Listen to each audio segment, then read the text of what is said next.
Hello, I'll show three balancing poses, two balancing poses, one is a filler, and I'll talk about three things that are particularly important to be able to balance.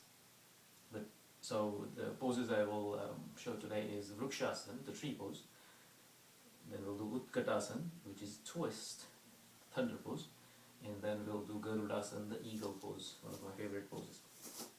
But before we go into the Vrikshasan, the tree pose, let me talk about the knee part.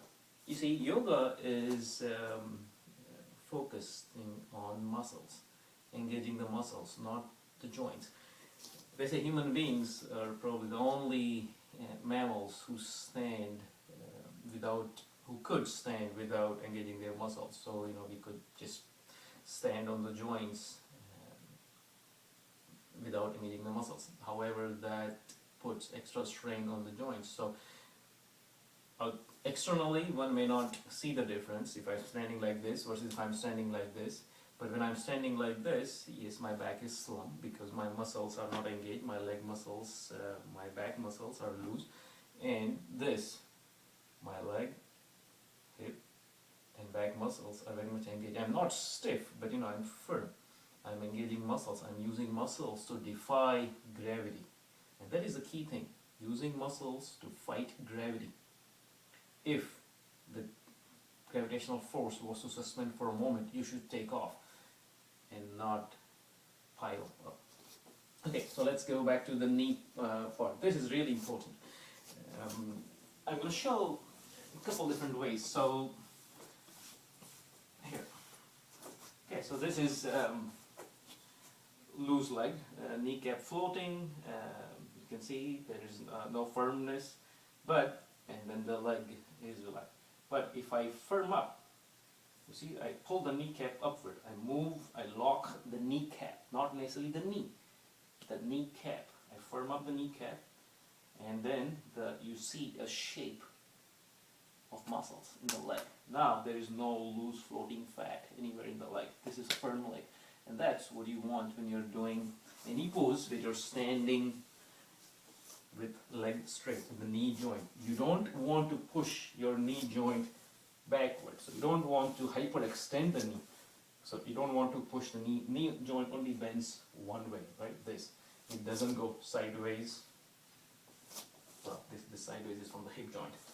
You don't want to push it too far back. This is called hyperextension. So instead, anytime you are putting weight on the knee, it's better to bring it a little bit forward. Not necessarily bend too much, but keep it straight. So you see there is still room about half an inch to 1 inch there. You see that? You see that? There. So it's straight. It could go further back. So I don't want to go all the way to the final point of the back. That's hyperextension makes me a little bit nervous. Similar thing is true for the elbow joint. We'll talk in other videos. But so basically, this is loose, kneecap floating, and this is firm. Loose, firm, loose, firm. You see? You see?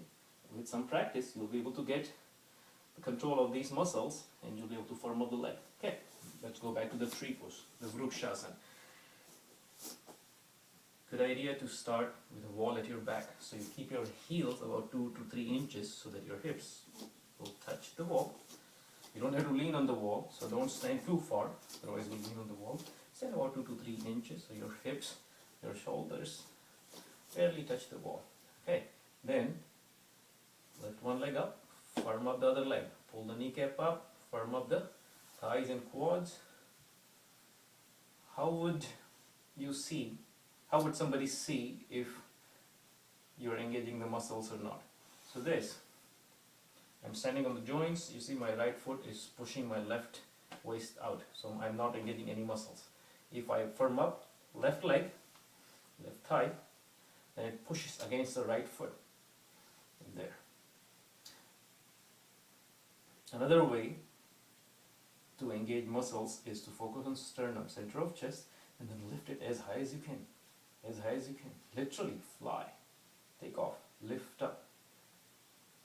Rise. Elevate. Levitate.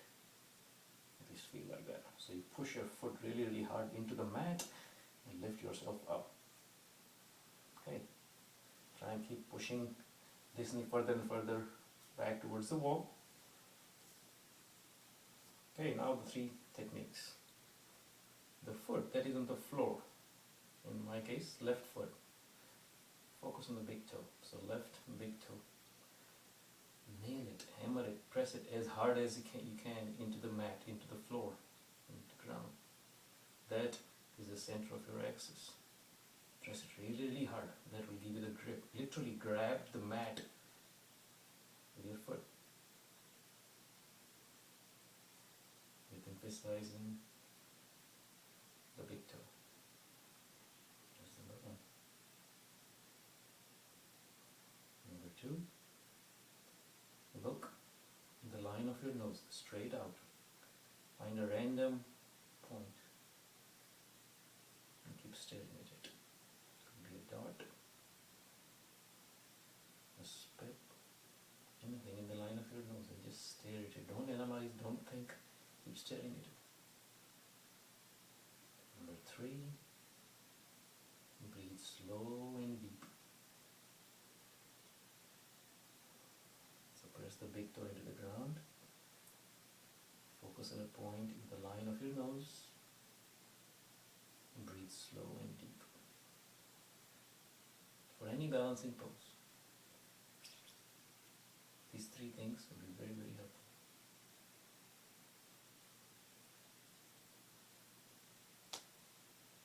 Okay. Now let's do Utkatasana, and then we'll do Garudasan, another balancing pose. So I'm going to show sideways. Utkatasana, stand about 8 to 10 inches apart. General rule of thumb is feet hip wide. If you were to put your arms on the floor, then arms should be shoulder wide. So feet hip wide, no wider, no narrower. Interlock your fingers, lengthen. This interlocking helps me engage my muscles more. Okay, squeeze hips. Pull stomach in and visualize as if you're sitting on a chair. Don't lean too much forward. I would rather put more weight on the back of my feet, on the heels, than on the front. And keep lengthening. Pull stomach in and stretch yourself up. Don't take your arms too far back. General rule of thumb in this is your arms are touching the ears. That's good. Your arms should be straighter. Once you feel that you lengthen nicely, join your palms, do a namaste, put right elbow on left knee. Keep your head in between the hips.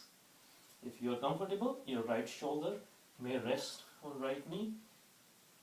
Namaste to the sky. Don't sink the left arm. Lift it up. For those who are advanced, you may bring this hand back. Create additional leverage, twist a little bit more.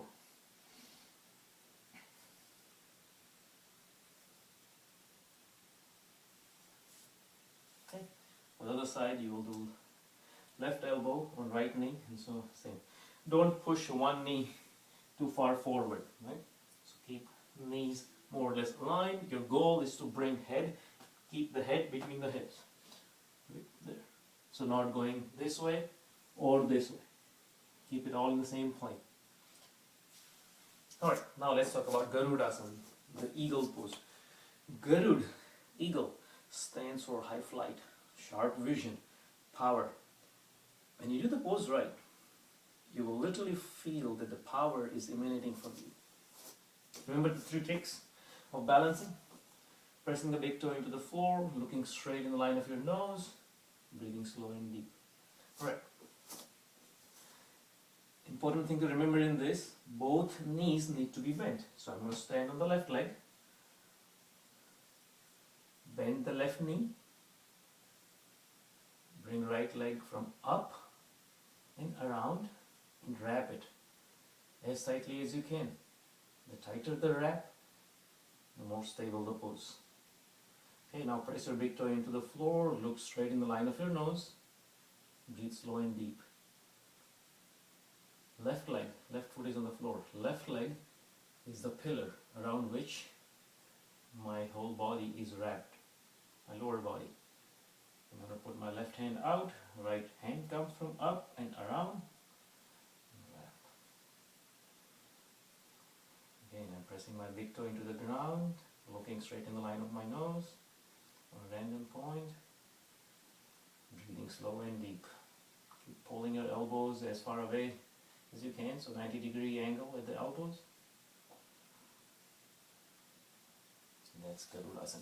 For those of you who have difficulty either balancing, you may of course use the wall, keep hand on the wall, keep hands free, your wings free, so they help you balance, and then try and wrap. If even this is difficult, don't worry, it's just a matter of a little bit of hip loosening up. One thing that has helped many people is if you lie down and visualize that the wall is the floor. So you're standing on the wall, left knee bent, bring right leg from up and around and wrap it. And remember this feeling. Remember this feeling. I am confident that 75% of the people who cannot do Garudasan standing will be able to do Garudasan lying down. Why is that? You see, I feel that there are 3 different factors, one or more of which is active in all the poses. There is weight, there is balance, and then there is stretch. What does that mean? When we are doing Garudasan, right? So if I'm standing on both legs, this is my normal part of lifestyle, right? So I don't feel any different. I don't have to worry about balancing because I'm standing on 2 feet. I'm not stretching and I'm not lifting any more weight than I generally do when I'm standing on 2 legs. However, if I go to one leg, now I'm lifting more weight on one leg. On my left leg, I'm lifting a lot more weight. 70, 80, maybe 100% of the weight is on my left leg. Then, so I have to lift weight. I also have to balance now. Because standing on 2 legs is a lot easier. Standing on one is a little bit harder. When I bend the knee and wrap it around, now I have also added the stretch factor. So I have 3 balls that I'm trying to juggle. So it's harder. So how can I make this pose easier? Okay. So there is weight, balance, and stretch. What if I were to keep my hands open? Now the balancing part is not that difficult. I may even keep my palm on the floor, on the wall, I'm sorry. Now there is very little balancing that I have to do. Now I'm working on 2 factors, weight and a little bit of stretch, the hip, the knee, and so on. Now if I lie down and do the same. Let's say this is wall, my foot is on the wall, and wrap it around. Okay, now what are the factors I'm working on? Do I have to lift weight? No, because Mother Earth is lifting me. Do I have to worry about balancing? No, because I'm not going to fall. So the only thing I'm working on is stretch.